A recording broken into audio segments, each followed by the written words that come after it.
कहानी के स्टार्टिंग में इस कहानी की हीरोइन एंजिया अपने हस्बैंड तियान से कहती है, क्या ये सच है कि तुम्हारी भाई के मरने के बाद तुम्हारी जो भाभी है क्यों उसका बच्चा तुम्हारा है। तियान यहाँ पर कहता है कि हाँ ये सच है, तुम्हें पता है भाई के मरने के बाद सारी जिम्मेदारी मुझ पर आ गई थी।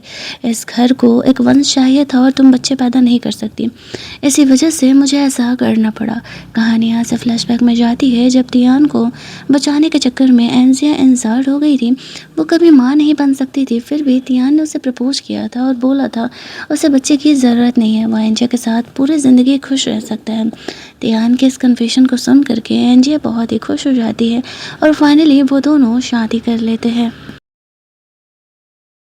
लेकिन आज एक अलग ही सच उनके सामने खड़ा था। तियान की माँ आकर के एंजिया को थप्पड़ मारती है और उसे घर से बाहर निकाल देती है, ये कहते हुए कि तुम्हारे चक्कर में क्या मैं अपना घर बर्बाद होने दूँ, तुम तो बच्चे पैदा कर नहीं सकती, क्यों कर सकती है, इसी वजह से तियान ने ऐसा किया। हमें इस घर को आगे बढ़ाने के लिए एक बच्चा चाहिए था। एंजिया को ऐसे गिरते बर्फ़ में घर से बाहर दिया जाता है। तियान ने भी एंजिया का यहाँ पर सपोर्ट नहीं किया था। उस पॉइंट पर आकर के एंजिया डिसाइड कर लेती है कि बस बहुत हो गया। इधर इसके घर वालों को लग रहा था कि एंजिया का तो हमेशा कहीं है, बर्फ़ में रह के जब उसका दिमाग ठंडा हो जाएगा तो वो घर खुद ही आ जाएगी।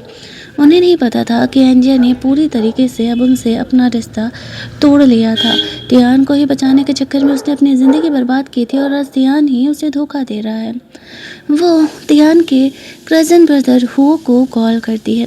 कुछ साल पहले शादी से पहले हुओ ने एंजिया को शादी करने का ऑफ़र दिया था, क्योंकि उन दोनों के बीच एक मिसअंडरस्टैंडिंग वाली नाइट स्पेंड हो गई थी। लेकिन एंजिया उस समय तियान से प्यार करती थी तो उसने उससे शादी करने से मना कर दिया था। वो हुओ को कॉल करती है और कहती है कि क्या तुम्हारा वो शादी वाला ऑफ़र अब तक वैलिड है। हुओ उसे हाँ कह देता है। अगले दिन शादी का सर्टिफिकेट लेने के बाद एंजिया घर वापस लौटी है। तियान को तो लगता है कि शायद उसका दिमाग ठिकाने आ गया है। यहाँ पर क्यों जानबूझ करके एंजिया के सामने ये दिखा रही थी कि तियान उसका कितना केयर कर रहा है। तियान उसका फिक्र कर भी रहा था। एंजिया इन दोनों को इग्नोर करके अपने कमरे में जाती है। तियान के अब तक के जितने भी दिए हुए गिफ्ट थे उन सारे गिफ्ट्स को फेंक देती है और अपना सामान पैक करने लगती है। तभी तियान उससे बात करने के लिए आता है। वो उसे पूछता है तो फाइनली तुमने अपना डिसीजन ले ही लिया। एंजिया कहती है हाँ, फाइनली मैंने मेरा डिसीजन ले लिया है, मैं तुमसे अपना रिश्ता तोड़ रही हूँ। उन दोनों ने कभी शादी का सर्टिफिकेट भी नहीं लिया था। जिस दिन तियान और एंजिया शादी करने वाले थे उस दिन उसकी माँ ने ये दिमाग ख़राब किया था कि उसकी तबीयत ख़राब हो गई है, वो उन दोनों की शादी होने नहीं देना चाह रही थी। इसी वजह से वो ऐसा कर रही थी और उन दोनों ने सिर्फ पब्लिक में अपने कुछ खास लोगों को बुला करके शादी कर लिया था, कोई शादी का सर्टिफिकेट नहीं लिया था। यहाँ पर हम लोग देखते हैं कि एंजियो से कहती है कि मैं तुमसे ब्रेकअप कर रही हूँ और यहाँ से जा रही हूँ, तुम्हें तुम्हारी भाभी मुबारक, मुझे तुमसे अब कोई मतलब नहीं है। तियान उसे कहता है कि पछताओगी तुम, ऐसा मत करो। एंजियो से कहती है मैं देख लूँगी क्या करना है। यहाँ पर जैसे ही तियान एंजियो को ये कहता है कि क्यों के साथ वो इंटीमेट नहीं हुआ है, उसका बीबी वो आईवीएफ से किया है, तो एंजियो कहती है मुझे इस बात से कोई फ़र्क नहीं पड़ता है, तुमने मुझे धोखा दिया है, तुम्हें क्यों चाहिए तो ठीक है तुम जाओ, मैं तुम्हें आज़ाद करती हूँ। तभी वहाँ पर क्यों आती है और वो झूठ मूठ का पेट दर्द होने का बहाना करने लगती है।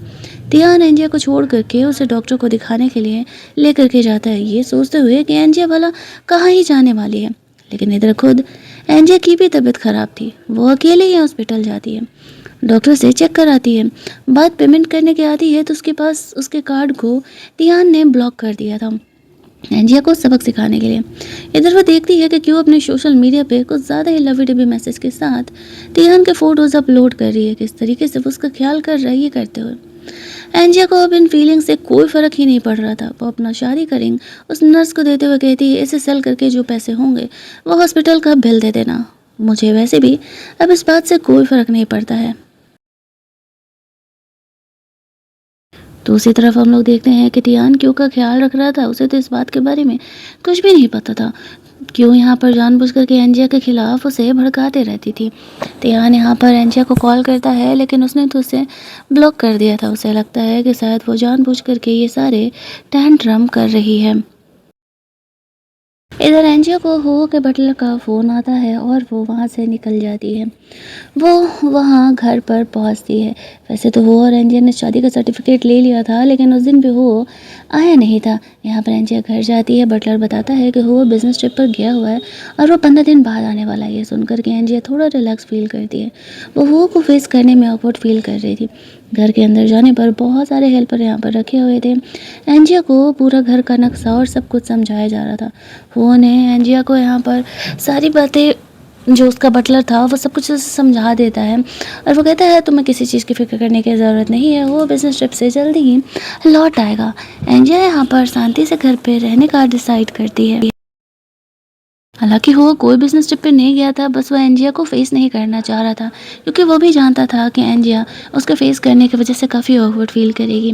बचपन में जब उसके मॉम डैड गुजर गए थे, तब एंजिया यहाँ पर आ करके उसे सिंपैथी दिखाई थी और उससे फ्रेंडशिप की थी, तभी से वो एंजिया को पसंद करता था।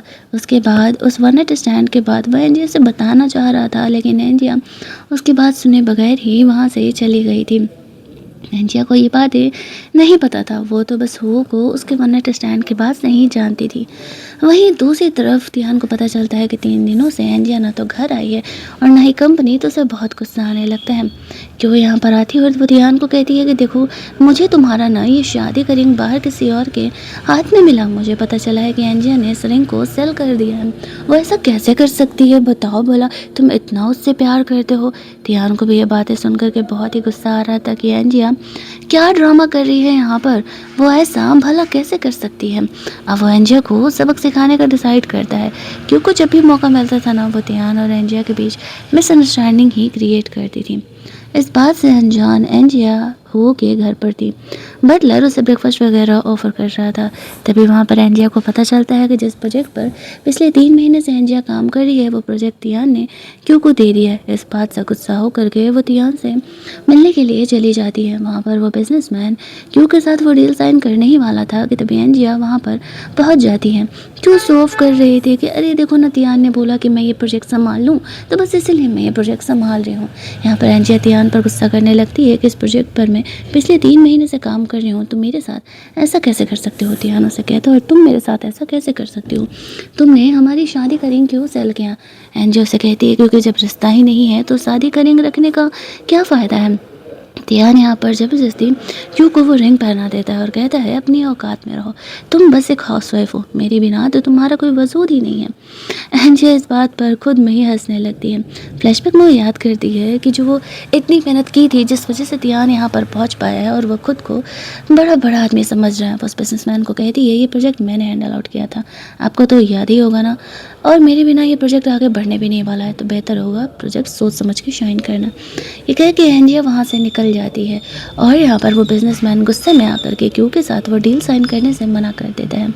तियान एंजिया को ढूंढते हुए जाता है उससे बात करने के लिए, लेकिन हो का बटलर यहाँ पर उसे लेने के लिए आया हुआ था और तियान हो के बटलर के साथ उसे देख लेता है। उसे ऐसा लगता है कि एंजिया उस बूढ़े इंसान के साथ क्या कर रही है। उसे इस बात पर बहुत ही गुस्सा आने लगता है और वो उसे ढूंढने के लिए जाता है, लेकिन एंजिया उस महंगे कार में बैठ करके निकल जाती है और तियान उसे नहीं ढूंढ पाता है। हो का बटलर जो था वो हो और एंजिया के शादी के वेन्यू पर उसे लेकर के जाता है। हो और एंजिया यहाँ पर जिस तारीख को शादी करने वाले थे, उसी तारीख को यहाँ पर शायद तियान ने भी एंजिया को बुलाया था। एंजिया तो बस इस बात पर स्माइल करके रह जाती है कि उसी दिन हो के साथ उसकी शादी होने वाली है। तियान यहाँ पर एंजिया को ढूंढ रहा था। एंजिया तो उसे नहीं मिलती है, लेकिन क्यों यहाँ पर पेट दर्द का बहाना करके उसे रोक लेती है और कहती है, वो तो सिर्फ तुम्हें गुस्सा दिलाने के लिए ऐसा कर रही है, ज़रूर ही वो ये सब कुछ ऐसा कर रही है ताकि तुम्हें उससे जलस हो और तुम सब कुछ छोड़ करके उसके पास जाओ उससे माफ़ी मांगने के लिए। तियान को भी यही लगने लगता है कि एंजिया शायद यहाँ पर ओवर ड्रामा कर रही है। ऐसा कैसे हो सकता है कि वो उसे छोड़ करके जा सके, वो उसे इतना प्यार करती है। वो इसी ओवर कॉन्फिडेंट में रह जाता है और क्यों तो यही चाहती थी ताकि तियान एंजिया से बात ही ना करने जाए और वो दोनों पूरी तरीके से अलग हो जाएं। वहीं दूसरी तरफ हम लोग देखते हैं कि एंजिया को फ़ोन आता है उसके पेरेंट का। वो कहते हैं कि क्या हुआ, तुम्हारे और तियान के बीच सब ठीक है ना। वो उसे नहीं बताती है उनके बीच जो कुछ भी लड़ाई हुआ है। इधर जो क्यों थी वो एंजिया को परेशान करने का डिसाइड करती है। हमें पता चलता है कि ये बच्चा असल में तियान का है ही नहीं। वो तो अपने भी हस्बैंड से कभी प्यार नहीं करती थी, वो उसे धोखा दे रही थी, और ये जो बच्चा था वो उसके बॉयफ्रेंड का था। वो उसी को एंजिया को परेशान करने के लिए बोलती है। एंजिया को तो इस बारे में कुछ भी पता ही नहीं था। रात में वो अपने घर पर थी, तभी उसे उस कंपनी की तरफ से उस पार्टी में जाना था। वो अगले दिन उस बटलर को बता देती है ताकि ये बात हो तक पहुंच सके, क्योंकि वो चाहती थी कब वो उसका हस्बैंड है तो वो लीगली वो कहाँ आ रही है, कहाँ जा रही है, सारी बातें यहाँ पर वो जाने। हम लोग देखते हैं कि एंजिया के साथ टाइम स्पेंड करने के लिए वो हर रात एंजिया के कमरे में नींद वाला इंसेंस स्टिक जलाता है, जिसके बाद वो गहरी नींद में सो जाती है। उसके सोने के बाद वो उसके साथ नाइट स्पेंड करने के लिए आता है। फ्लैशबैक में वो याद करता है कि जब वो और एंजिया नाइट स्पेंड किए थे, उसके बाद वो उसे भी कुछ बताना ही चाह रहा था कि एंजिया उसे कहती है कि हम दोनों एडल्ट हैं और इस बात को जाने देते हैं, कंसेंट पे ही हम दोनों का रोमांस हुआ है। शादी वाले दिन वो एंजिया से वापस से मिलता है और उसे तियान के साथ शादी तोड़ करके उसके साथ चलने के लिए बोलता है, लेकिन वो उसे मना कर देती है और कहती है कि नहीं, वो ऐसा नहीं करने वाली है। अगले दिन तियान को पता चलता है कि एंजिया कंपनी में आई है। उसे लगता है कि उसे अकल आ गया और वो माफ़ी मांगने के लिए आई है, लेकिन एंजिया अपना लैपटॉप यहाँ लेने के लिए आई थी, क्योंकि अब वो दूसरी कंपनी के लिए जॉब ज्वाइन कर रही थी। यहाँ पर वो क्यू को अपने पोजीशन पर देखती है। क्यू ने जानबूझ करके एंजिया का लैपटॉप फेंक दिया था और वो कह रही थी कि तियान तो जल्दी उससे शादी करेगा, क्योंकि उन दोनों के बीच रातें काफ़ी हैपनिंग रह चुकी है। एंजिया को वो जानबूझ करके टॉर्चर करती है और यहाँ पर उसके बच्चे का इल्ज़ाम लगा देती है कि एंजिया उसे परेशान कर रही है। तियान यहाँ पर आता है। वो एंजिया पर गुस्सा करने लगता है कि वो क्यों जेलस हो रही है। उसने कहा था ना कि वो उसका खानदान का बच्चा है। एंजिया उसे कुछ नहीं बोलती है। वो अपना लैपटॉप लेके चुपचाप वहाँ से चली जाती है। ये बात वो तक पहुँचता है कि किस तरीके से तियान और क्यों ने एंजिया को हर्ट किया है। जब एंजिया हर रात की तरह अपने कमरे में सो रही थी, तब वो उसके कमरे में जाता है। उसके पीठ पे लगी चोट पर वो दवा लगा रहा था। उसे उसकी बहुत ही फिक्र हो रही थी। वहीं दूसरे दिन हम लोग देखते हैं कि तियान और सारे लोगों के साथ बैठ करके वो प्रोजेक्ट पर काम कर रहा था। उसे लगा था कि एंजिया ज़रूर ही आएगी, लेकिन वो यहाँ पर नहीं आने वाली थी। नेक्स्ट डे वो लोग सारे अपने अपने प्रोजेक्ट को लेकर के दिखाने के लिए जा रहे थे, तभी क्यों जानबूझ करके यहाँ पर एंजिया को अपने बॉयफ्रेंड को बोल करके किडनैप करवा देती है, ताकि वो यहाँ पर ना आ पाए। और तियान एंजिया के आने का इंतज़ार कर रहा था। क्यों कहती है कोई बात नहीं, मैं ये प्रोजेक्ट हैंडल आउट कर लेती हूँ, वैसे भी तो इतने दिनों से मैं इस प्रोजेक्ट पर काम ही कर रही हूँ। उसे लगा था कि वो थोड़े पैसे भी इसमें कमा लेगी, और अगर इन लोगों ने उसे घर से निकाल दिया तो कम से कम उसके पास पैसे तो रहेंगे। सारे यहाँ पर एंजिया के आने का वेट कर रही थी। जब एंजिया नहीं आती है तो क्यों स्टेज पर जा करके प्रेजेंटेशन देने लगती है, लेकिन तभी वहाँ पर एंजिया आ जाती है। अब इसे देख करके क्यों थोड़ा शौक हो जाती है कि एंजिया यहाँ पर कैसे आ सकती है, क्योंकि वो तो ऑब्वियसली किडनैप हो चुकी थी, लेकिन एंजिया खुद को सेव करते हुए यहाँ पहुँच गई थी। अब दियान उसे कह रहा था कि तुम्हें परेशान होने की ज़रूरत नहीं है, क्यों ने उसे यहाँ पर सब कुछ संभाल लिया है। इस बात पर एंजिया उसे कहती है, मैंने कब कहा कि मैं तुम्हारी कंपनी की तरफ से यहाँ पर आई हुई हूँ, मैं दूसरी कंपनी की तरफ से यहाँ पर आई हूँ। वो उस कंपनी के सेक्रेटरी को बुला लेती है, जो कि यहाँ पर आता है एंजिया का सपोर्ट करने के लिए। क्यों उससे बात करने के लिए जाती है। सारे लोग उसे पहचानते थे, लेकिन वो यहाँ पर क्यों को भाव ही नहीं देता है। एंजिया का सपोर्ट करते हुए उसे वहाँ से लेकर के जाता है। जिसे देखते ही तियान शॉक हो जाता है, क्योंकि उसने एक्सपेक्ट नहीं किया था कि असल में एंजिया उसे छोड़ करके किसी और के पास भी जा सकती है। जब वो वहाँ से जाने लगती है, तब तियान उससे बात करने जाने का कोशिश करता है। क्यों पेट दर्द का बहाना करके उसे रोक रही थी, लेकिन तियान उसे छोड़ करके एंजिया को देखने के लिए चले जाता है। एंजिया उस सेक्रेटरी के साथ बैठ करके आगे अपना प्रोजेक्ट वगैरह के बारे में बात कर रही थी और सारा काम कर रही थी। तभी हम लोग देखते हैं कि वहाँ पर तियान आ जाता है उससे बात करने के लिए। इस बात पर एंजिया उसे कहती है कि मैंने तुमसे ब्रेकअप कर लिया है, तो बेवजह ही तुम मेरे पीछे पड़ना बंद करो। मेरे और तुम्हारे बीच ऐसा कुछ भी नहीं हो सकता था। वहीं दूसरी तरफ जिस इंसान ने एंजिया को किडनैप किया था, वो इस इंसान को पकड़ लेता है और उसे मारने पीटने पर वो ये बात एक्सेप्ट कर लेता है कि असल में यहाँ पर उसने ये सब कुछ क्यू के कहने पर किया है। अब हम लोग देखते हैं कि एंजिया को ये बात तो पता नहीं था, लेकिन वो ने ये सबूत यहाँ पर जमा कर लिया था। बटलर एंजिया को बताता है ये बात। एंजिया कहती है, मुझे तो पहला ही पता था कि इसी में क्यू का ही हाथ होने वाला है। इधर तियान एंजिया को मनाने के लिए फ्लावर बुके लेकर के निकल रहा होता है। तभी उसे पता चलता है, हॉस्पिटल से कॉल आता है कि क्यू ने प्रीमेच्योरली बेबी को बर्थ दे दिया। तो वो हॉस्पिटल पहुंचता है। वहां पर क्यू की मम उस पर गुस्सा कर रही थी कि क्यू ने तुम्हारे लिए बेबी बॉर्न किया है और तुम उसे छोड़ करके कैसे ही यहाँ पर किसी और के साथ रह सकती हो। यहाँ पर क्यू का भाई भी आता है जो कि तियान पर गुस्सा कर रहा था कि तुम ऐसा कैसे कर सकते हो, बताओ भला। यहाँ पर क्यू ने तुम्हारे लिए बेबी बॉन्ड किया है, तुम्हें उसका ख्याल रखना चाहिए, तो तुम उसे छोड़ करके एंजिया के पीछे पड़े हुए थे। जो तियान होता है वो छोटे बच्चे को देखने के लिए जाता है। उस बेबी को इनक्यूबेटर में रखा गया था, भी कुछ दिनों के लिए वो वहीं रहने वाला था। वो बिल पेमेंट करने के लिए जाता है, तभी वो वहाँ पर एंजिया को देखता है। एंजियो से कहती है, जब अब तुम्हारा बेबी हो ही गया है तो फिर क्यू के साथ अपने हैप्पी लाइफ के बारे में सोचो, क्योंकि वैसे भी मैंने तुमसे ब्रेकअप कर लिया है। और अगर तुम इस उम्मीद में हो कि मैं तुम्हारे पास वापस आने वाली हूँ तो ऐसा कभी नहीं होने वाला है। ये कह के वो वहाँ से निकल जाती है। बटलर यहाँ पर आता है। वो एंजिया को यहाँ पर तियान और क्यू के खिलाफ कुछ सबूत यहाँ पर ला करके देता है। एंजिया वैसे तो उन्हें ज़्यादा ये नहीं करना चाहती थी क्योंकि उसे इससे मतलब नहीं था, लेकिन वो लोग बार बार उसे प्रोवोक कर रहे थे, तो वो भी अब उन्हें सबक सिखाने का डिसाइड करती है। अगले दिन हुओ एंजिया के लिए एक पेंटिंग भिजवाता है जिसे कि लेकर के वो तियान के ग्रैंडफादर के बर्थडे पार्टी में जाने वाली थी। यहाँ पर जो तियान के ग्रैंडफादर थे वो एंजिया से बहुत ही अच्छे तरीके से बिहेव किया करते थे, इसी वजह से वो उनके बर्थडे पार्टी को इग्नोर नहीं कर सकती थी। उस गिफ्ट को लेकर के वो उनके घर पहुँचती है, जहाँ पर कि जो तियान के रिश्तेदार थे वो उसका इंसल्ट कर रहे थे और क्यों की बड़ाई कर रहे थे कि क्यों ने इस घर को सच में एक वंश दे दिया है। एंजिया को इन बातों से कोई फ़र्क नहीं पड़ता है।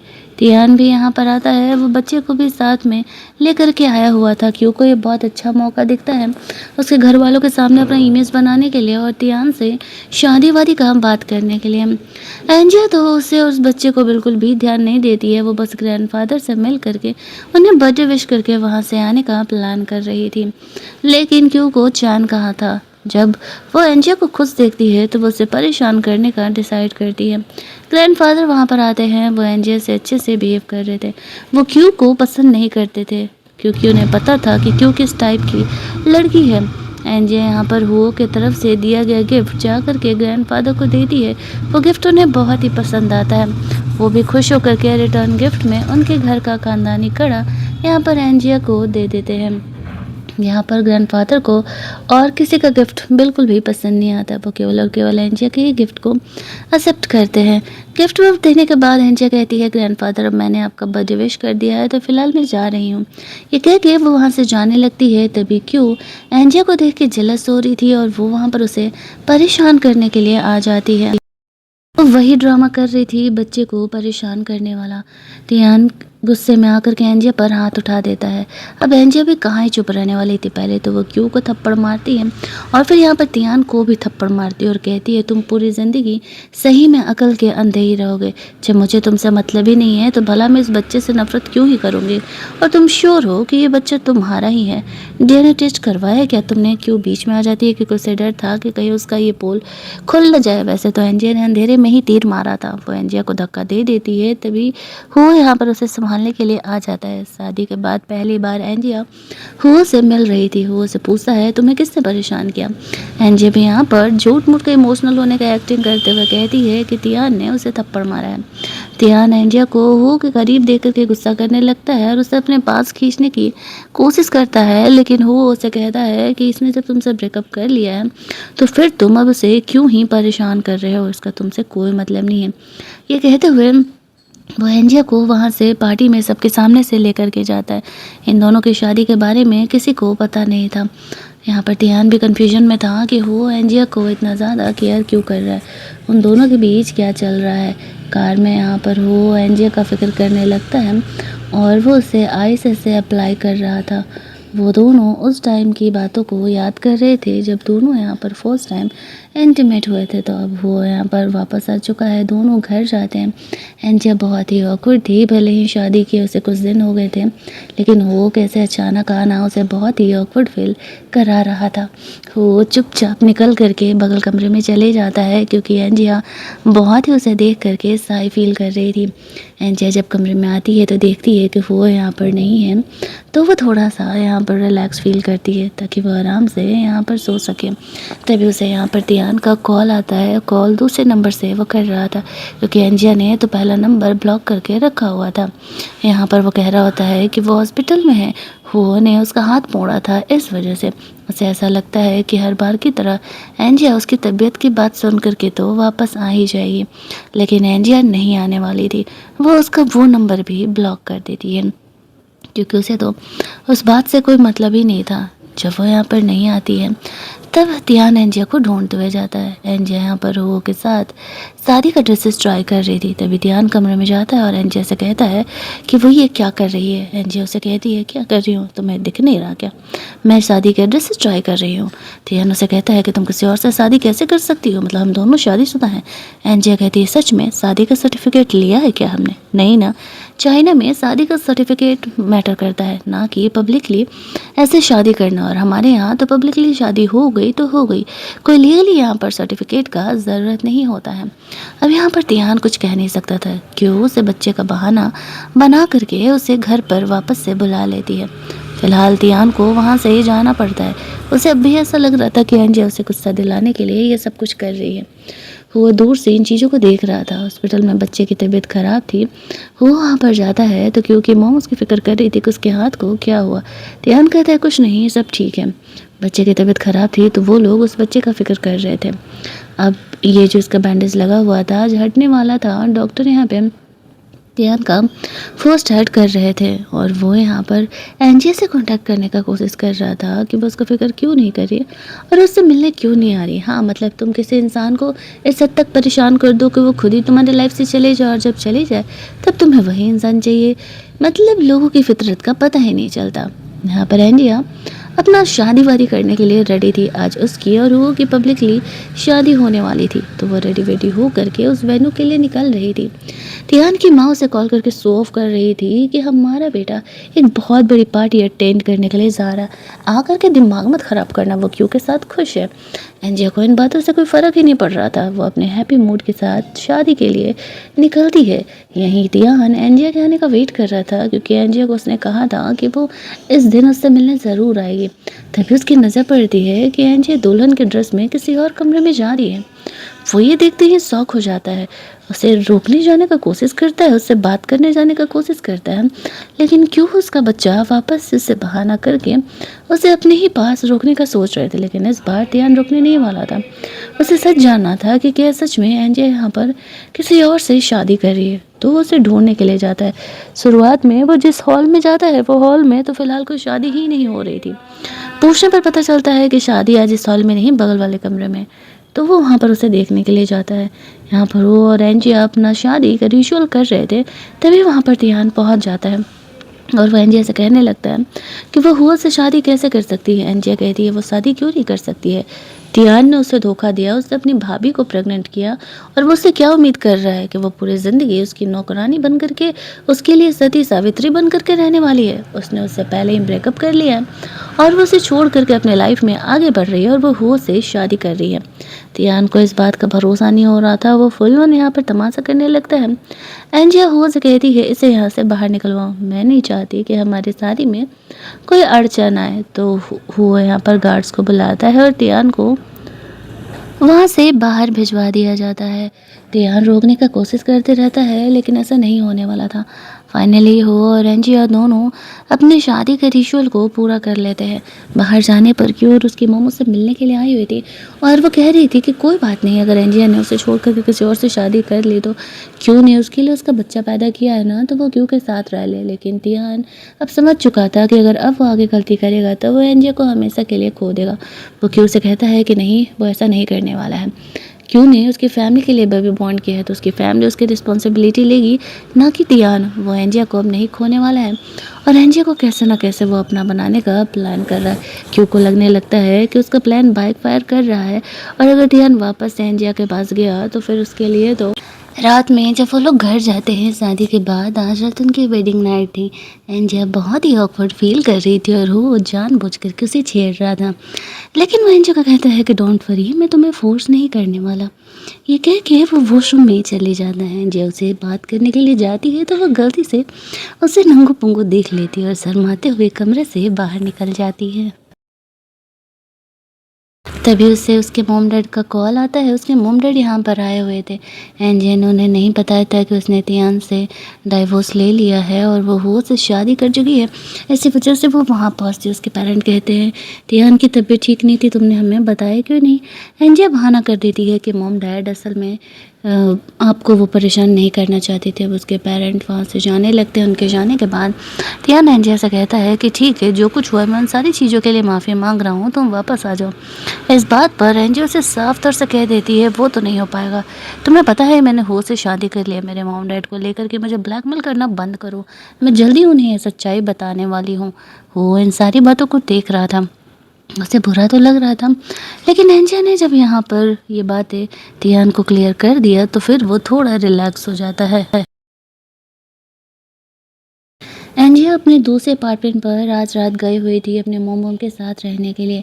टियान यहाँ पर उसे मनाने के लिए आया हुआ था। उसके लिए उसका फेवरेट नाश्ता वगैरह लेकर के आया हुआ था, लेकिन एंजिया उसकी कोई भी बात नहीं सुनती है और उसे वहाँ से जाने के लिए कहती है। वो उसे क्लियर करती है वो टियान से मूव ऑन कर चुकी है और उसे उसके साथ कोई भी रिलेशन रखने का कोई ज़रूरत नहीं है। वो इस बात को समझ जाए। वो सोचती है बस बहुत हो गया, उसे अपने पेरेंट को ये बात बताना होगा। वो अपने पेरेंट्स से मिलती है और उन्हें सच सच बता देती है तियान ने उसे धोखा दिया था। उसने अपनी भाभी को प्रेग्नेंट किया था। दैट्स वाई वो यहाँ से अब उससे डिवोर्स ले चुकी है। हालांकि उसने वो से शादी कर लिया है, ये बात वो अपने पेरेंट को नहीं बताती है। उसके पेरेंट एंजिया के साथ सिंपैथी दिखा रहे थे कि इतना बड़ा डिसीजन लेने से पहले उन्हें उसे बताना चाहिए था। यहीं दूसरी तरफ वो अपने दोस्तों के साथ पार्टी कर रहा था। उनके ग्रुप में एक लड़की थी जो कि हो की एक्स गर्लफ्रेंड थी। अब ये बात फ़िलहाल एंजिया को पता नहीं था। वो अपने दोस्तों को कहता है कि अब उसने शादी कर लिया है और वो एंजिया के साथ बहुत ज़्यादा ही खुश है। एंजिया हो से मिलने के लिए जाती है अपने मॉम डैड के बारे में उसे बताने के लिए। वो हॉट फॉट बात ले रहा था। उसे पता था कि तियान उसे फॉलो करने के लिए ज़रूर आएगा। दैट्स वाई वो हो को किस कर रही है। ये चीज़ वो तियान को दिखा रही होती है। जब तियान यहाँ पर उन चीज़ों को देखता है तो उसे लगता है कि हो और एंजिया का रिलेशन सही चल रहा है और शायद एंजिया उसे माफ़ नहीं करने वाली है। तो वो वहाँ से ही चले जाता है। उसके जाने के बाद एंजिया का नज़र हो की एक्स पर पड़ता है। उसे ऐसा लगता है कि हो की एक्स वापस आ चुकी है। बेहतर होगा कि वो अपने पेरेंट को इस बारे में ना बताए, क्योंकि हो भी उससे डाइवोर्स लेने के लिए आगे चल के बोल सकता है। अगर पेरेंट को ये बातें बताएगी कि उसने तियान को गुस्सा दिलाने के लिए, उससे रिवेंज लेने के लिए वो उसे शादी किया था, तो वो लोग उस पर बहुत ही गुस्सा करेंगे। दैट्स वाई वो थोड़ा गुस्सा फील करते हुए वहाँ से निकल जाती है। अब खुद हुओ को पता नहीं अभी उसे क्या हो गया। अभी तो सब कुछ सही चल रहा था। एंजी अपने मॉम डैड से मिलती है। वो लोग उसे पूछते हैं तुम्हारा बॉयफ्रेंड कौन है, हमें भी थोड़ा मिलवाओ उससे। एंजी उन्हें बहाना कर देती है कि उसका बॉयफ्रेंड अभी फ़िलहाल बहुत बिजी है, वो उससे मिलने के लिए गई थी। ऑफिस का काम ख़त्म होते ही वो ज़रूर ही अपने पेरेंट्स से उन्हें मिलने के लिए लेकर के आएगी।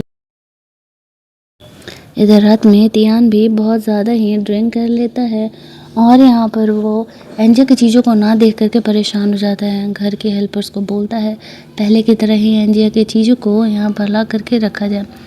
अगली सुबह जब वो जगता है तो देखता है कि वो क्यों को हक करके सो रहा है। क्यों उसे कहती है कि तुम एंजिया को भूल जाओ, वैसे भी उसने वो से शादी कर लिया, हम दोनों लाइफ की नई शुरुआत कर सकते हैं। इस बात पर ध्यान उसे भड़क जाता है कि ज़्यादा ड्रामा मत करो, मैं तुम्हारे साथ कभी किसी हालत में नहीं आने वाला हूँ, मैं एंजिया से अब भी प्यार करता हूँ। ये कह के वो वहाँ से चले जाता है। दूसरी तरफ हम लोग एंजिया को देखते हैं कि वो नई कंपनी में अपना बैठ करके काम वाम कर रही थी। वो ऑफिस के काम से वहाँ से बाहर निकलती है। उसका ये जो ऑफिस का हेल्पर था वो उसे लेने के लिए आया हुआ था। तभी वो भी यहाँ पर आ जाता है। वो एंजिया के साथ जाता है और कहता है एंजिया फ़िलहाल जहाँ स्टे कर रही है वो भी वहीं पर रुकने वाला है। एंजिया सोचती है इतना अमीर इंसान उसके साथ ऑफिस के काम की वजह से इतने छोटे से घर में भला वो क्यों ही रहने वाला है। लेकिन उसे पता नहीं था कि वो एंजिया से कितना प्यार करता है और वो उसके साथ ऑब्वियसली रहने ही वाला है। वहीं दूसरी तरफ हम लोग देखते हैं कि एंजिया चुपचाप अफूओं के साथ रह रही थी। उनके बीच ज़्यादा बातें नहीं हुआ करती थी। वो सोफे पर सो जाती थी और वो बेड पर अपना एडजस्ट कर लिया करता था। अगली सुबह जब वो जगती है, एक सुबह तो देखती है वो उसके लिए ब्रेकफास्ट बना रहा है। वो यहाँ पर थोड़ी खुश हो जाती है। वो का बना हुआ ब्रेकफास्ट सच में काफ़ी टेस्टी था। वो यहाँ पर इस तरीके से खुश से उसके हाथों का खाना खा करके वो एंजिया को लंच भी बना करके देता है, जो कि उसके साथ काम करने वाला ये इंसान सफ़ा चट कर जाता है। उसे ऐसा लगता है कि एंजिया उसके लिए ये ब्रेकफास्ट लेकर के आई होगी। रात में एंजिया जब घर आती है तब टियान उससे मिलने के लिए आया था, उससे माफ़ी मांगने के लिए आया था। उस दिन भी वैसे ही बारिश पड़ रही थी, बर्फ़ गिर रही थी, लेकिन एंजिया उसकी बात नहीं सुनती है और उसे इग्नोर करते हुए घर में अंदर चली जाती है। एक रात था जब एंजिया को घर से बाहर निकाल दिया गया था और एक ये रात है जब टियान ऐसे गिर रहे बर्फ में एंजिया के घर के बाहर खड़ा था। घर में अंदर जाने पर एज यूजुअल हुआ ने एंजिया के लिए खाना बनाया हुआ था। दोनों साथ में डिनर एंजॉय करते हैं। पूरी रात टियान एंजिया के घर के बाहर वेट करते रह जाता है, लेकिन एंजिया को उसे देख करके कोई फ़र्क ही नहीं पड़ रहा था। अगली सुबह जब वो वहाँ से निकलती है तो टियान को लगता है कि वो उससे मिलने के लिए आ रही है, लेकिन वो उसके साथ आता है और वो उसके सामने हो का केयर कर रही थी, जिसे देख करके टियान को याद आता है कि एक वक्त था जो ये एंजिया का केयर सिर्फ और सिर्फ उसके लिए था और अब वो केयर यहाँ पर ख़त्म हो चुका है और वो हो को वही सेम केयर दिखा रही है। एंजिया उसे क्लियर कर दी है कि मैंने तुम्हें पहले ही बोल दिया है कि मेरे मन में तुम्हारे लिए कोई फीलिंग नहीं है। जिस दिन तुमने मुझे धोखा दिया उसी बीच हमारे बीच सब कुछ ख़त्म हो चुका है। ये कह के उनके जाते ही रात भर बाहर खड़े रहने की वजह से टियान की तबीयत खराब हो जाती है और वो वहीं पर बेहोश हो जाता है। एंजिया देख करके इग्नोर करके चली जाती है। रास्ते में उसे उसकी मोम का वीडियो कॉल आता है। उसकी मोम से वो बहाना कर देती है कि वो यहाँ पर ऑफिस के काम से आई हुई है, उसका बॉयफ्रेंड बिजी है तो वो उन्हें नहीं मिलवा पाएगी। अब यहाँ पर वो सोचने लगता है बॉयफ्रेंड और ये अपने पेरेंट्स से मुझे मिलवा क्यों नहीं रही। ऑफिस में अंदर जाने के बाद भी वो अपने सेक्रेटरी के साथ ही वीडियो कॉल पर थी। तभी वहाँ पर वो आ जाता है। उसके पेरेंट पूछने लगते हैं ये कौन है। एंजिया उन्हें उसकी आइडेंटिटी नहीं बताती है, बस बहाना कर देती है कि ये उनकी कंपनी का बॉस है। इधर हॉस्पिटल में टियान को होश आता है। क्यों उसका फिक्र करने के लिए आई हुई थी, लेकिन टियान उस पर गुस्सा करते हुए वहाँ से जाने के लिए कहता है, ये कहते हुए कि मैंने बच्चा पैदा करवा दिया है, अब मेरी तुमसे कोई जिम्मेदारी नहीं है, तो बेहतर होगा तुम अब मेरी लाइफ डिस्टर्ब करना बंद करो। इस बात से टियान को बहुत गुस्सा आता है और वो अपने बॉयफ्रेंड को एंजिया को हर्ट करने के लिए बोल देती है। यहाँ पर एंजिया अपना बिजनेस के काम से निकल रही थी। उसे ऑफिस की तरफ से एक इम्पॉर्टेंट पार्टी अटेंड करना था। वहाँ पर वो भी साथ चलने के लिए कहता है, लेकिन एंजिया कहती है कि नहीं, वहाँ कोई प्रॉब्लम नहीं है, वो खुद ही चीज़ों को हैंडल आउट कर लेगी। एंजिया वहाँ पर जाती है। स्टेज पर जा करके वो अपना स्पीच वगैरह दे रही थी, तभी वहाँ पर उसके बारे में क्यू ने काफ़ी सारे बुरे बुरे जो भी न्यूज़ थे फैलवा दिए थे। अब उसके और एंजिया की शादी के बारे में किसी को पता नहीं था, तो सारे यहाँ पर एंजिया को ही गलत समझ रहे थे और ये सोच रहे थे कि टियान और क्यू का रिश्ता ख़राब करने वाली एंजिया है। एंजिया पर बहुत सारे सवाल उठ रहे थे। वो चुपचाप वहाँ से निकल जाती है। वो अपने प्रॉब्लम को खुद ही सॉल्व करने वाली थी। ये देख करके क्यू को तो बहुत मज़े आ रहे थे। उसे ऐसा लगने लगता है कि शायद अब तो एंजिया भला कहाँ ही आगे बढ़ पाएगी, लेकिन टियान यहाँ पर एंजिया का हेल्प करने के लिए आता है और कहता है कि सब कुछ उसकी वजह से हुआ है, तो डोंट वरी, अब वो उसे हर्ट नहीं होने देगा। उसने एक बड़ी गलती कर दी है, अब वो दोबारा ऐसी गलती नहीं करने वाला है। वो ज़रूर ही एंजिया को एक प्रॉपर एक्सप्लेनेशन देगा। एंजिया उससे बिना कुछ बोले वहाँ से चली जाती है। जब वो घर पहुँचती है तो वो उसे कहता है कि डोंट वरी, मैं हूँ ना तुम्हारा सपोर्ट करने के लिए, मेरे होते हुए तुम्हें किसी चीज़ की फ़िक्र करने की ज़रूरत नहीं है। एक्चुअल हस्बैंड्स किस लिए होते हैं वो मैं तुम्हें अब दिखाने वाला हूँ। ये कह करके एंजिया के प्रॉब्लम को सॉल्व करने के लिए वो वहाँ से निकल जाता है। इधर टियान प्रेस कॉन्फ्रेंस करने वाला था अपनी सच्चाई बताने के लिए कि और उसकी मोम और उसके घर वाले भी ऐसा करने से उसे मना कर रहे थे, लेकिन टियान उन्हें क्लियर कर देता है कि बस बहुत हो गया, उसकी वजह से वो अपनी लाइफ की सबसे प्यारी चीज़ खोने वाला है, तो वो ऐसा किसी हालत में नहीं करने देने वाला है उन लोगों को।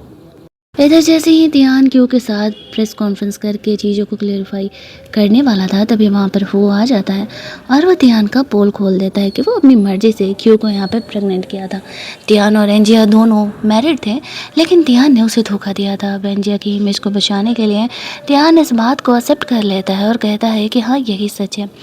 और क्यों नहीं एंजिया को किडनैप करने के लिए गुंडे भेजे थे, ये बातें भी बाहर आ जाती है। जैसे ये बातें बाहर आती है, पुलिस क्यू को पकड़ के लेके जाने लगती है। वो तियान को हेल्प करने के लिए बोलती है, लेकिन तियान उसका हेल्प नहीं करने वाला था।